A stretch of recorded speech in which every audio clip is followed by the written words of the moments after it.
Hello and welcome to Lab Roots, The Life of Her Mind, an interview series devoted to learning how women think about their research, their field, and their future. My name is Mia Wood. I'm a philosophy professor working at the intersection of philosophy and, well, everything else, especially the sciences. The first season of The Life of Her Mind originally aired in 2022 and 2023 on Lab Roots' YouTube channel. Now, in 2025, I'm excited to announce that we're bringing back this series. The podcast will continue to explore the lives, careers, and minds of women working across the globe in the sciences. To reintroduce the series, we're representing our original episodes with updates for our listeners. For our sixth episode in March of 2023, I had the opportunity to speak with Tomi Akingbade, founder of the Black Women in Science Network. A Ph.D. student in neurochemistry at the University of Cambridge, Tomi's scientific research centers on the inflammatory mechanisms of aggregates in Alzheimer's disease. So tune in to the sixth episode of The Life of Her Mind to learn what and how Tomi Akingbade thinks. Let's find out about the life of her mind. For more information on Tomi Akinbade's work and links to resources, check out our show notes.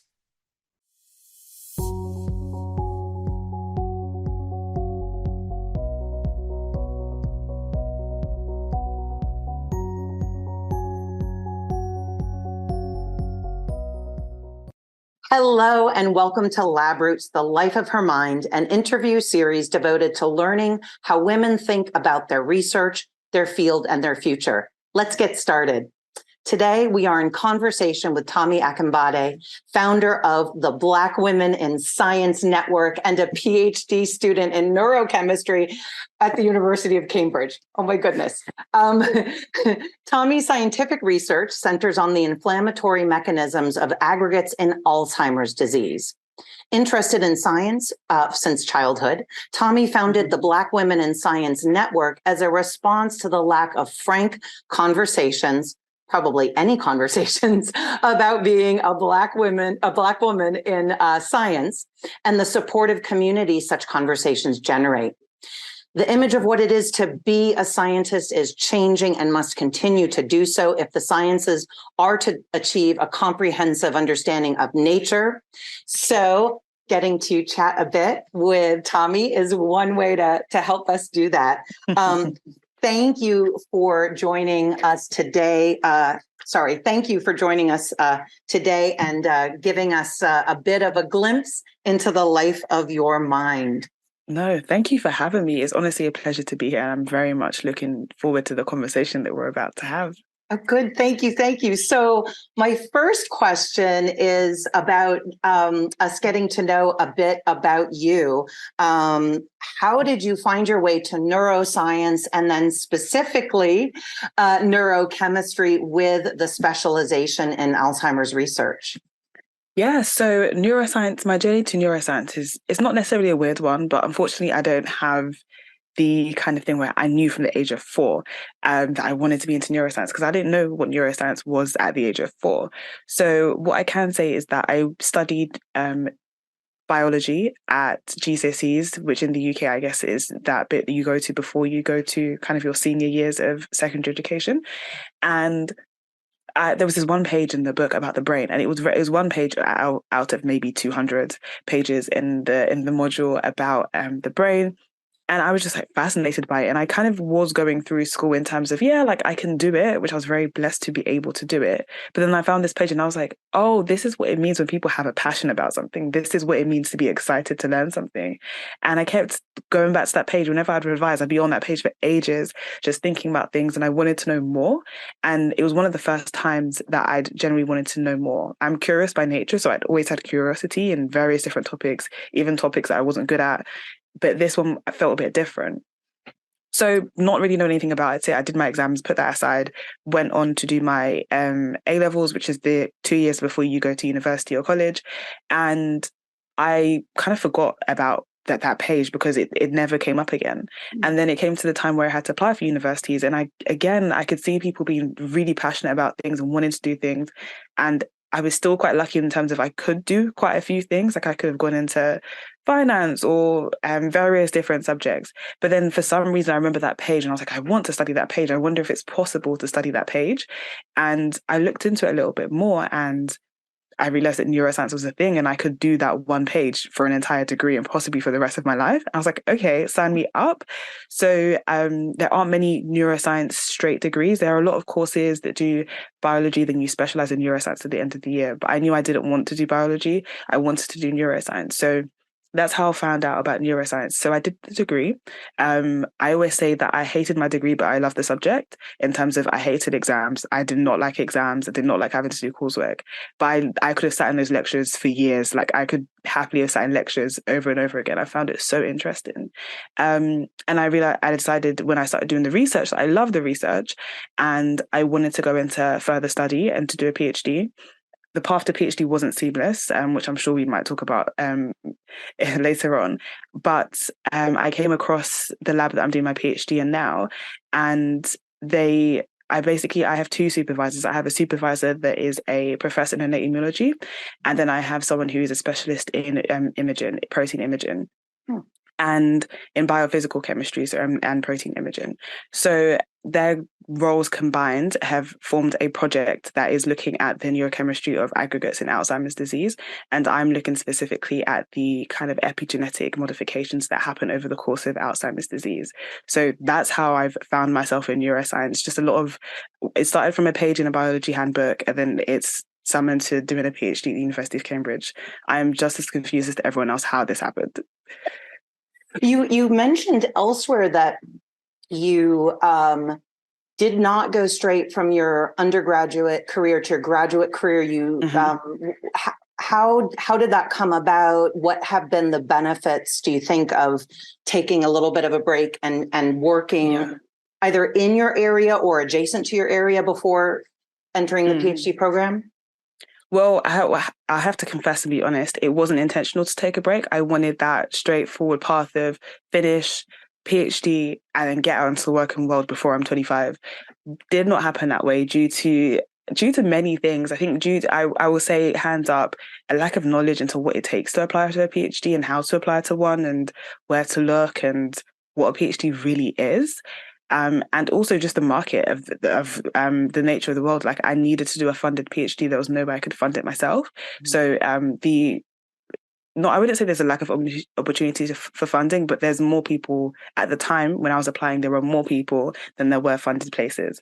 So there was a combination of that. And just to give people context, I graduated and then I was unemployed for about 6-7 months looking for a job just adjacent to science, or just something similar to science. And eventually I found a job in a medical laboratory associated with the NHS, our National Healthcare Service.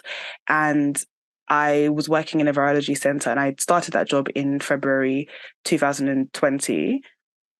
And a month into that job, it became a COVID testing lab. Yeah, everyone knows. Every time you say 2020, everyone's like, oh God, we know what happened next. So by March 2020, we were a full-blown COVID testing lab, and I was there for the rest of the year. So a complete accident, but that's where I ended up. And then after about 9 months working there, I ended up working at another lab at the UK Dementia Research Institute, one of their centres in London. And I worked there for a while and then moved on to my PhD eventually. And I have to say that the journey to PhD, I did not do it alone. So many people advocated and helped for me and were like screaming and shouting at institutions like, how could she not have a PhD? Why wouldn't you let her in? On social media and various things like that. So I thank all of them for the fact that I'm able to be doing a PhD right now. But having said all of that, even though it wasn't intentional, there are definitely benefits. I'm a little bit older. I'm a little bit wiser. I've seen research and it only affirmed to me that I definitely did want to do a PhD. Having to had fight for it, even though I don't think anyone should have to fight for education, having to have fought for it, I do value it so much more than I would have if I just walked straight into it. I also think like I've been able to gain various experience. I know a bit more what I like and what I don't like. And yeah, I just have that bit more knowledge. So some things are just quicker for me to learn than they are for other people who may have never had the experiences that I've had. So I've had a lot of warm up time before starting the PhD, which is fine. Also to say, those who do go straight into PhD, nothing wrong with that. Both sides. There are perks to both sides. And so it sounds like, apart from what you just said about people around you directly or from afar saying, "Hey, you need to have your PhD," it sounds like prior to that, at least in your undergraduate career, there wasn't much in the way of kind of support and, sort of, I don't know, helping you as an undergraduate think about what could be available to you. Like, I oftentimes will, ask people what they're interested in, et cetera, et cetera. And it's amazing. And I mean, I was like this myself. I think we're all like this, but I'm reminded, people don't know unless you share with them what possible career paths there are. So, but was there not much in the way of, I guess, mentoring in your undergrad program? So I would say, it's difficult for me to give there wasn't this conclusively. I can only kind of give my experience. So I can tell you for a fact, on paper, they definitely did have lectures that said there are the options to do a PhD, there are options to do this. When they were giving those lectures, I think the key thing for me was that I was already bamboozled by the fact that I was at university, that I couldn't really think beyond that. So, and when they were presenting these opportunities, there was the voice in my brain was like, this is what works for them. It may not work for people who look like you, because I didn't see anyone who looks like me given these messages. So I was like, okay, great. Like, you're giving this advice to people. But is it for me? Because a lot of the access to education had not been tailored to me, or hadn't thought about me being included in that narrative. So a lot of the opportunities they were saying were you required, for instance, placements or experience. I was not in a position to do unpaid placements, which is what they usually were at the time that I was studying. So I was like, okay, you're not talking to me when you're saying these opportunities are available. So I think there was an element of that. So as much as there was the kind of general mentoring, it wasn't until I got very specific guided mentoring, and like to people who I still very proudly call my mentors today, it wasn't until they were advocating for me and telling me that you, Tomi, you can do this. It wasn't until I was like, oh, okay, maybe I can do this. And I would say I went on a research placement year during my degree, which wasn't encouraged by my lecturers, but it was encouraged by other people. I went on that placement year, and it was in that placement year that it rebuilt up my confidence in the fact that I could be a researcher and I could be a scientist, and I had to be in it to see it. And again, those people were mentors to me for that year and showed me that there was space in science for me. They didn't sugarcoat it. They didn't say it would be easy. I got to see the reality of what it was like. And I said, okay, I'm making an informed decision in the fact that I want to stay in science and use my skills in this field of research. Is one as you're speaking, I'm thinking partly of so I hope this will make sense and not take up too much time, but so on the one hand, we understand the scientific enterprise as, involving expanding our empirical knowledge, right? And since empirical knowledge is effectively, contingent and limited by each, individual, it would seem to make sense that you would want to have, as many varied experiences in the mix, right, as possible. And yet, obviously, historically, whether we're talking about the US or the UK, right, in the sciences, that's not the case, right? Scientists tend to look a very specific way, and the default inference, whether it's unreasonable or not, is that I don't look like that, so I don't get to do it. Is that something like what you're talking about, having experienced yourself, that it's not that people weren't, good educators and all the rest of it, but there wasn't this idea, hey, this person might not realize because we look different that, us looking different shouldn't be relevant to whether or not they can do this work. Yeah, I think that's a huge part of it. Like, I can't say there was an active it's you that can't do this, it's you that can't do this. I think it was a case of there wasn't the encouragement that like, no, we do want people like you to be doing this. And in fact, we need people who have your background and have a different background from the lecturer's point of view, looking around at us and saying, from different backgrounds for myself to be doing this. Mm-hmm. And yeah, I think it was a case that I needed to be pulled aside to be like, you can do this, like you can do that. And I didn't get that. Do you know, I don't really blame the lecturers anymore. I think at a time I was quite angry and just felt let down because my peers were just flying and just like seemed to have such an easy experience. But I think now that a lot of people are speaking more and saying no, that like it's not a case of you need to just quietly accept people. You do need to quite vocally accept people and just say like, look, I know there are differences in this room and that we've all come from different backgrounds, but that makes you a better scientist, if anything. Mm-hmm. So am I right to think that it was when you went into the lab, you left school, you went to work, that you began to, for lack of a better word, you began to see where you fit in and why that was the case? Can you say a little bit more about how that happened? Yes, sure. So it was a sandwich year. So I did my first and second year of university, and then you had to if you found a placement, you could go ahead and go and do a placement. So you had to seek out yourself. So it was, because it wasn't mandatory, it was a little bit harder because you literally had to reach out to professors and say, hey, can I spend a year with you? So I did that. I reached out to a person, and for the fact that someone said yes, I was already a bit like, oh, okay, you're saying yes to me. This is weird. Like, why would you want me to come and be in your lab?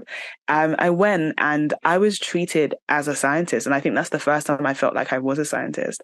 And I think it was a case for me where I didn't have any peers. So I was almost and I sat in an office with with Ph.D. students whilst I was literally, I had no degrees at this point.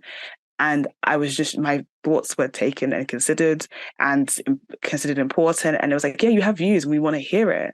And I think that's when it was a case of like, oh, my brain is valuable and I can add something to scientific research. And I think that was the first time, I think, it might have taken me being removed from my peers or being removed from a situation where I was kind of always the student and just the student that's being taught by the lecturer. I was now the student that is informing the lecturer, like, we should do this research, we should do that. So I think being given some individualism and some almost respect to my mind, it was a case that I was like, okay, I can do this science thing. And that definitely transformed my thinking. And it was the first time that I felt like I could say I was a scientist. Now, as so how close are you to finishing? So to finishing my PhD, so I am a year and almost 6 months in. So I technically have 2 years left. It's very daunting to say that, and it does not feel like it. So I'm approaching halfway. So I'm definitely still early on, but I'm approaching halfway. Oh, but given what's been going on, the past few years, like you said earlier, starting in March 2020, that's a huge accomplishment. When you began your program, had people come back into the physical lab, or did you have to begin online? So my program officially started October 2021. Yes, that's right. So it officially started October 2021. And it was, sorry, I said that wrong. What year did it say? Yes, October 2021. Yes, my program officially started October 2021. So the physical world was open, but we were cautious. So we still had face masks. Mm-hmm. Also, my lab is based in a hospital. So there's the added kind of thing of that, right? So it was still face masks, and it was work if essential. So you still had a lot of people working predominantly at home. Mm-hmm. And especially based on the college system that the University of Cambridge has, there was this sense of a lot of people live in the places that they're studying. So there was kind of this blurred line of, we need to be super cautious, but we also kind of need to get back to life happening. Mm-hmm. So it was definitely still, I would say it was open but restricted. Mm-hmm. And then we were teased out of it very slowly, I think, towards the middle of my first year. And I think that's when we started kind of walking around without face masks in certain areas and kind of easing back into it. So there was that return. So I believe I got the kind of like the remnants of the heavy lockdowns and the I don't want to say peak of the pandemic because it doesn't work like that. But we were getting used to being a pandemic. So I got to that stage where we were transitioning almost out of the shock waves of it, but we were more becoming like, this might be a normal for a lot longer.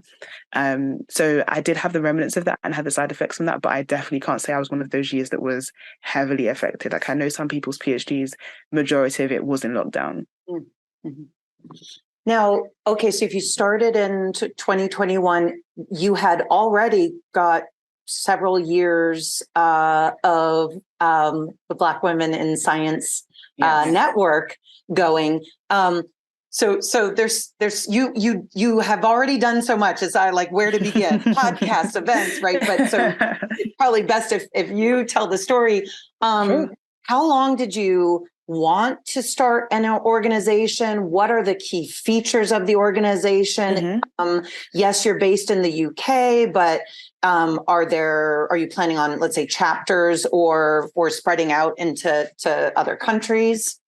Mm-hmm. So direct me on this story because I can go on many tangents because it has been a wild journey.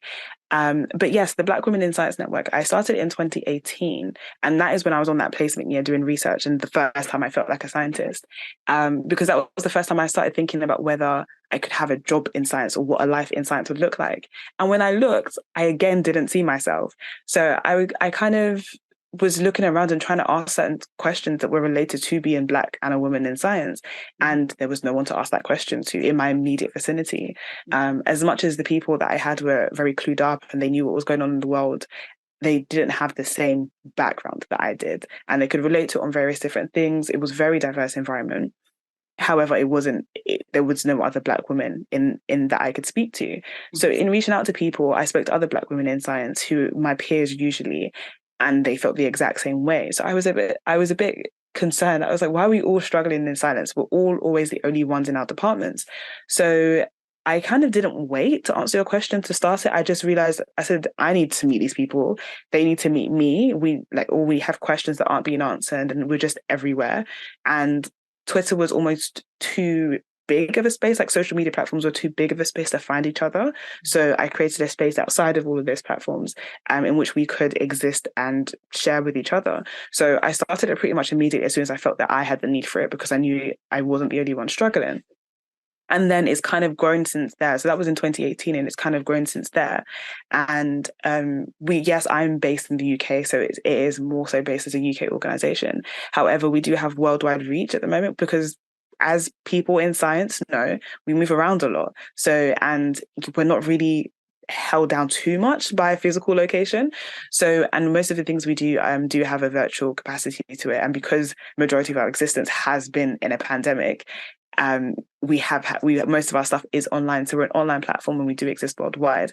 And I would love for us to touch soil, touch American soil, touch worldwide soil, because as much as there are differences, of course, in physical location and the experiences that Black women would have around the world, there is this unity and community that we can form despite those physical differences. And it would be great to take it worldwide. We just need someone to help us get there, but we'd be willing to go worldwide. And I think that's a key thing that we're trying to do, is to kind of decentralize science a little bit.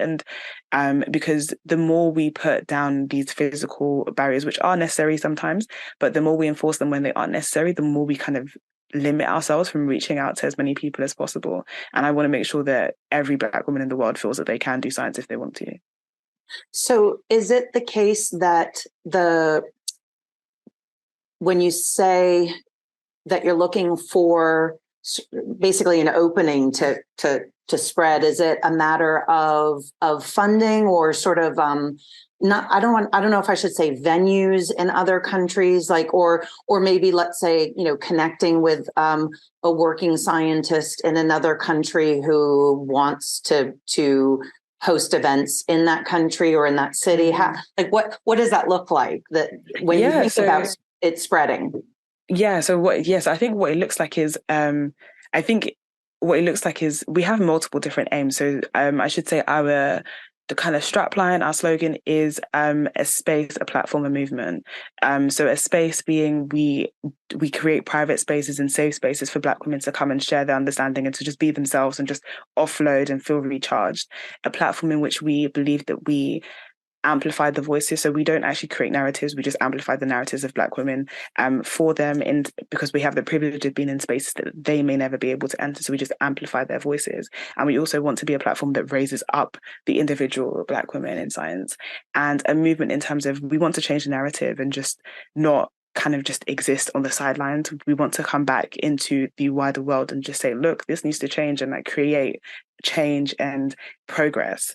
So yes, anyone, I think it is the case that anyone who wants to fund that, because we are a non-profit organization, we do, all of our events are free, we don't charge for anything, again, to remove that barrier to access. Mm-hmm. It is a case of funding. It's a case of funding, I guess, to get us over there and to hold us and host us and to create spaces that Black women deserve. And it is support as well. So that could be, whether it's space, venues, it's people advocating for us and sharing that we exist on multiple different platforms and sending people our way and kind of just giving us that credibility in different spaces in which people have not heard of us before. So I think it is that it's a multitude of things, and there are so many people who can help us. And we are very lucky, and we've been very lucky, and we only exist now because of so many generous people. For instance, the entire network has been run by volunteers, and they generously give up their time and their time and expertise to various different things. So there's so many different ways in which that an expansion worldwide could happen. But yeah, those are just a few of the ways that could work. And I noticed, so for example, when I was looking at the website and specifically at the podcast, I was struck by the fact that the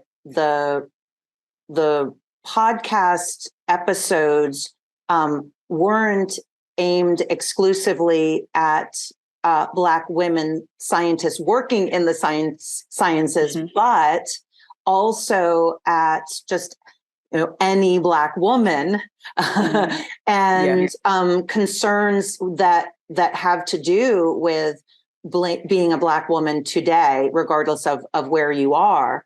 And so I'm wondering if, I'm not quite sure how to pose the question, but I think it has something to do with how your network, the scope of the network goes beyond, scientific research and working in science.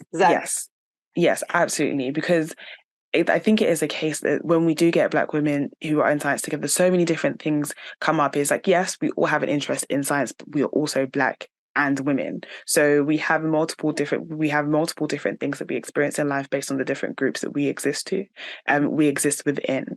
So, and it is a case as well that we have the reason of this first season of the Black Women in Science Network podcast was Black Women's Health, is because there were so many conversations.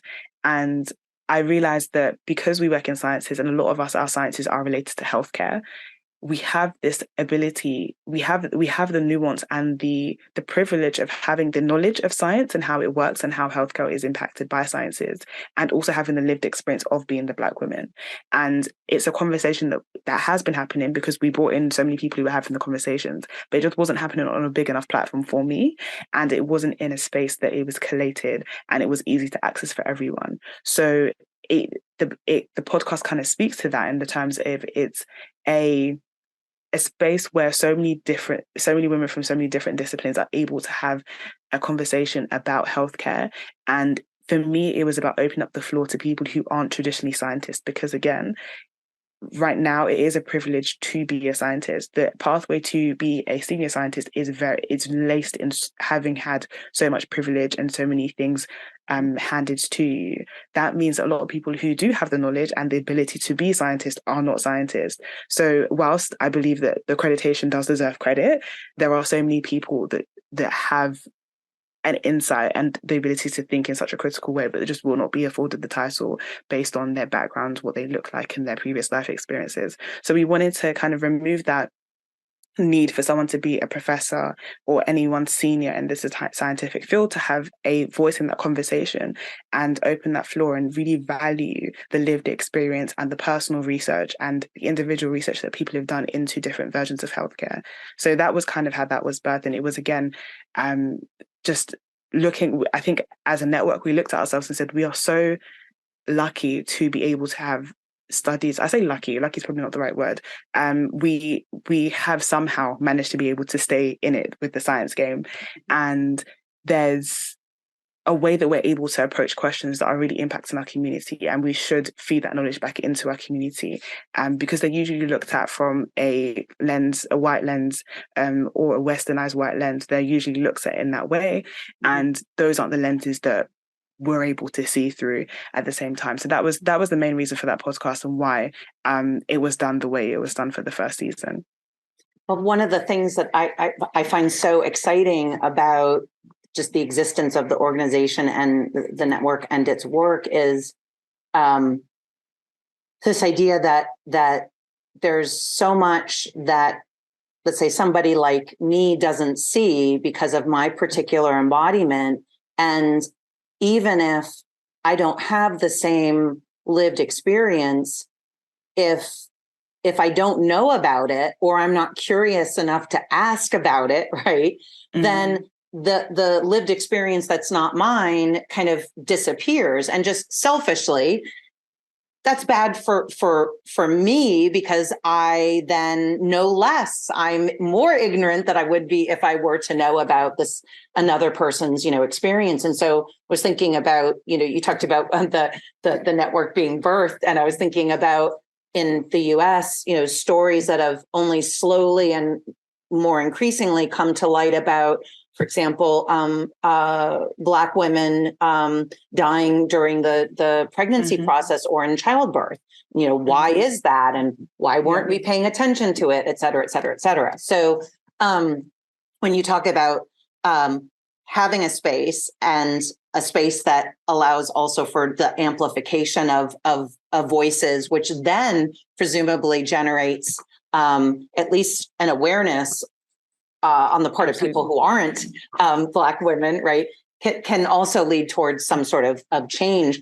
And I'm wondering, all this said, what you think about progress. So I was thinking about this movie, Hidden Figures. It's about this in the I think at Langley in the early 1960s, there were Black women mathematicians. And this movie was about how these women sort of became real voices in, I know it's a complicated story, but real voices in the work of some really important projects. And I'm at an age where I think, okay, so it was the early 1960s. Here we are in 2023. And stuff that I thought we were done with when I was a kid in the 1980s comes up again. And I'm thinking, gosh, I'm a dum-dum. I thought, oh, we're done with this. And I'm so wrong. So all this to say, like, how do you sort of envision a future in which this conversation is really just an historical artifact? I mean, I would love that to be the future. I would love that if that's the change that we've had. But I think, as you've said, history is not even repeating itself. I think it's repackaged itself. It's just repackaged itself. I think it is. A lot of the struggles have just been repackaged. I'm sure people who were around in the 60s, 80s would say that progress has been made, which is fair. I think that overtly things like the overt layer of it has changed, and it probably has reduced in some way. But then there's some ways that the racial aggression has been repackaged, for instance, microaggressions. And I think that I hope that we continue to progress. That's what I'm saying. I hope that we don't get stagnant. That would be something that's terrible. But I do hope that there's progress. I would love it if in the future that my future kids, they're like, racism, what's that? But the I'm not sure if we can undo centuries of aggression and misfortune in that short period of time. I really do hope progress is there. And I think progress for me looks like this conversation happening less, and people thinking, oh, it's not that bad anymore. I do hope that in 10 years people listen to this conversation and be like, that is not a thing that I experienced. That would be my dream, and that is progress. But I think if any of us are looking for the removal of any sort of challenges that you face as a Black person in our lifetimes, we probably don't understand the extent of the experience of Black people currently. Mm-hmm.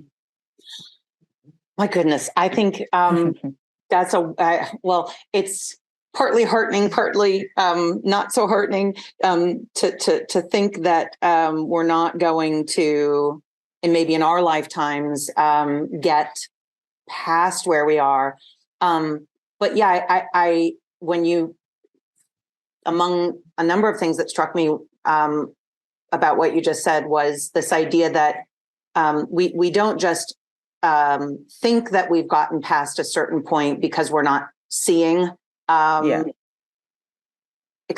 people's experiences and events, but that it's actually the case, right? And I think about that in terms of what I thought when I was younger, and even as an adult, namely, oh, I'm not seeing certain things, so we must be okay.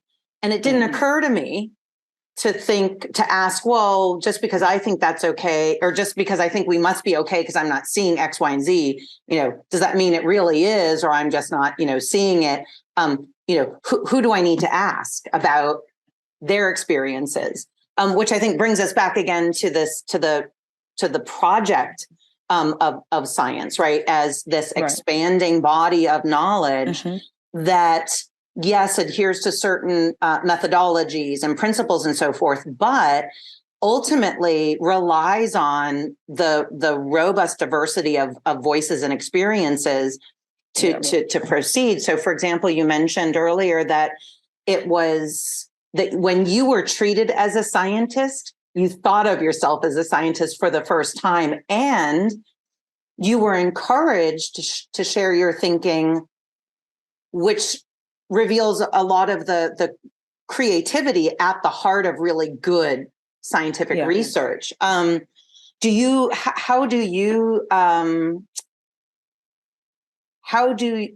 Where does your scientific creativity come from? Does that question make sense? Ooh. Yes, it does. I think there's an element for me of natural curiosity. I was always that kid who asks why. I always wanted to know, why is this happening? Why is this happening? And then I'd be answered like, no, but why? Like, I always wanted to know the reasoning of why. So I think that's part of my curiosity. I think a second part of my curiosity has stemmed from the fact that I realized that we don't all see the world in the same way. So I'm just, even that question of, is your blue my blue? Do we all see the same thing? And like, what is definitive, and how do we answer that question?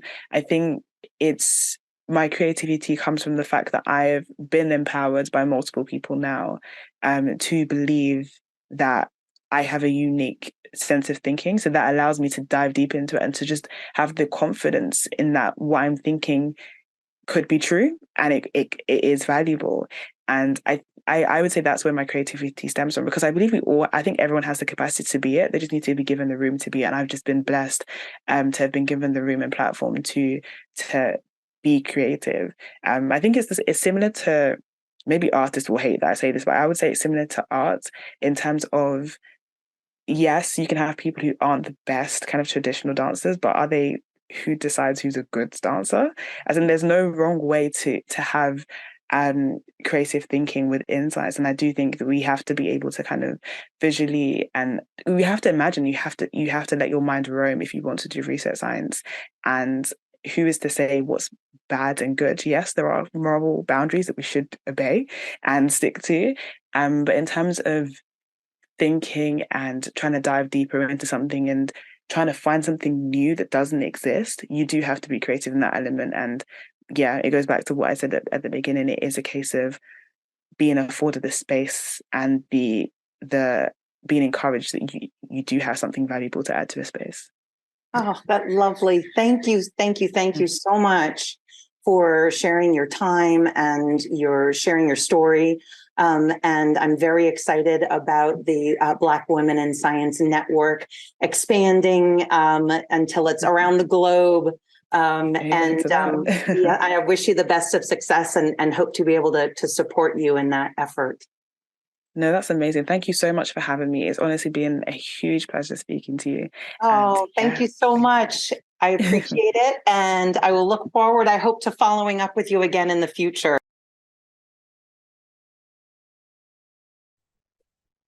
Since our 2023 interview, Tomi has continued progress toward her neurochemistry doctorate with research into connections between neuroinflammation and neurodegeneration and expanded the reach of the Black Women in Science Network.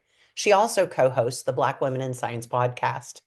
Be sure to check out our show notes for links to everything Tomi Akingabade's been working on, and see you next time on The Life of Her Mind when we talk to kinesiology professor Shiloh Nelson about unconventional career paths in STEM.